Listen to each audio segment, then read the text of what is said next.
Welcome to Kanen Coffee and Espresso Machine Repair. Today we're going to do a test shot on a rocket. This machine came in with some tune-up issues. We rebuilt the entire group head with all moving parts.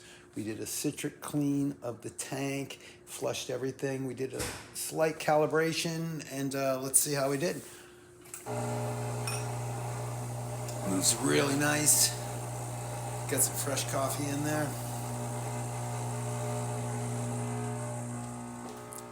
Go. Yeah, we're right up there. 10 bars.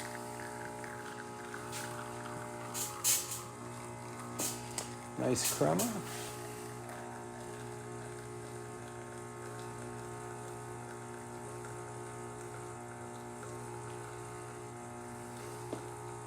There we go. We'll cut that one a little short for a nice tight shot. Check the steam, purge it, nice strong steam, hot water. Thank you for repairing with Kanen Coffee and Espresso Machines. Please like this video. If you'd like to see more videos like this, please like and subscribe to our page. Thank you.